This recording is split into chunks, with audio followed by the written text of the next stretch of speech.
Hello everyone, నేను మీ doctor Nishitha Reddy, consultant endocrinologist. ఈ రోజు మనం సబ్క్లినికల్ హైపోథైరాయిడిజం గురించి తెలుసుకుందాం.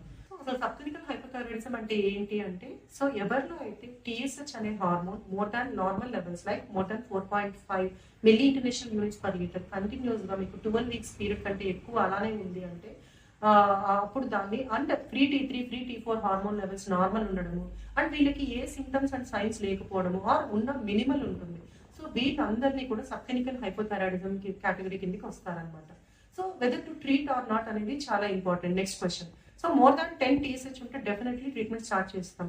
TSH 4.5 to 10, సో మైల్డ్, ఇలా బిలో 10 ఉన్న వాళ్ళకి మాత్రమే మనకి whether to treat or not అనేది డౌట్ వస్తుంది చాలా మందికి. ఫస్ట్ ఆఫ్ ఆల్ మీరు సబ్క్లినికల్ హైపోథైరాయిడ్ డిఫైన్ చేసే ముందు మీకు ల్యాబ్ రిపోర్ట్స్ లో ఎవరికైతే పేషెంట్స్ కి TSH మోర్ దాన్ 4.5 ఉందో whether it is correct or not, అంటే లైక్ కొన్ని కండిషన్స్ లో లైక్ ఇంతకు ముందు కూడా చెప్పాను వీడియోలో, obesity, suppose weight gain, over weight ఉన్నారు, సో వాళ్ళలో మీకు TSH అనేది 1-2 పాయింట్స్ నార్మల్, అది ఎక్కువ ఉండడం అనేది because of the obesity. Leptin hormone వల్ల మనకి TSH పెరిగి మీకు అక్కడ TSH అనేది మైల్డ్ రైజ్ ఉంటుంది అనమాట. సో దాన్ని ట్రీట్ చేయాల్సిన అవసరం లేదు. అండ్ ఇంకొకటి, ఫిజియలాజికల్ గా ఏజ్ ఎక్కువ ఉన్న వాళ్ళు లైక్ మోర్ దాన్ 70 years వాళ్ళలో TSH అనేది 1-2 పాయింట్స్ ఎక్కువే ఉంటుంది. సో మీకు అప్ టు 7 కూడా నార్మల్ వాళ్ళలో. సో తొందరపడి వాళ్ళకు కూడా ట్రీట్మెంట్ ఇవ్వాల్సిన అవసరం లేదు.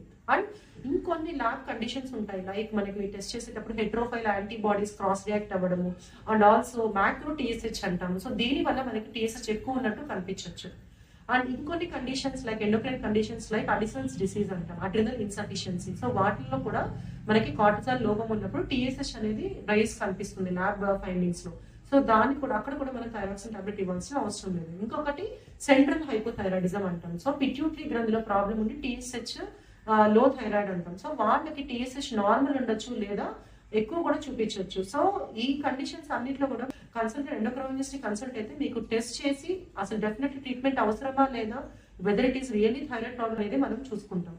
So coming to subclinical hypothyroid ఉంది, ఈ కండిషన్స్ ఏవీ లేవు, ఇలాంటి వాళ్ళకి ఎవరిలో మనం ట్రీట్మెంట్ ఇవ్వాలి అనేది next main question.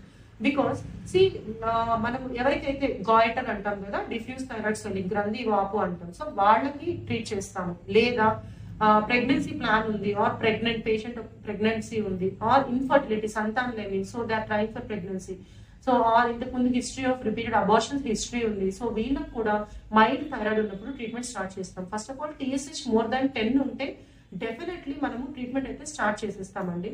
So TSH ఎప్పటికీ 4.5 to 10 ఉందో మనకి డౌట్ వస్తుంది. సో వీళ్ళలో సో గాయిటర్ కానీ మీకు ప్రెగ్నెన్సీ ప్లాన్ ఉన్నా లేదా యాంటీబాడీస్ TPO థైరోపెరాక్సిలేజ్ యాంటీబాడీస్ మీకు పాజిటివ్ ఉండి లెవెల్స్ ఎక్కువ ఉన్నాయంటే వాళ్ళకు కూడా ట్రీట్మెంట్ కన్సిడర్ చేస్తాం. ఆర్ మనకి ఏమవుతుంది, subclinical hypothyroidism May progress to over hypothyroid in 2-5% per year.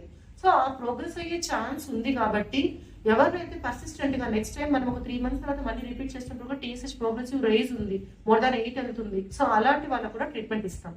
Are high cardiovascular risk ఉంది, సో బికాస్ మీకు హైపోథైరాయిడ్ సబ్క్లినికల్ హైపోథైరాయిడ్ లో మీకు హార్ట్ ఫెయిల్యూర్ వర్సర్ అయ్యే ఛాన్స్ ఉంది. సో హై CV రిస్క్ ఉంది లైక్ BP ఉంది, patient diabetic and abnormal cholesterol levels కూడా రావచ్చు మనం సబ్క్లినికల్ హైపోథైరాయిడ్ లో. మెయిన్లీ LDL కొలెస్ట్రాల్ మీ పెరిగే ఛాన్స్ ఉంటుంది. సో వీళ్ళకి మనము థైరాక్సిన్ టాబ్లెట్ ఇవ్వగానే కొలెస్ట్రాల్ లెవెల్స్ నార్మల్ అయ్యే ఛాన్స్ చాలా ఉంది. సో వాళ్ళకి తొందరపడి కొలెస్ట్రాల్ టాబ్లెట్స్ కూడా అక్కర్లేదు. సో వీళ్ళకందరికీ కూడా CV రిస్క్ ఎక్కువ ఉన్న వాళ్ళకు కూడా treatment we may consider the treatment.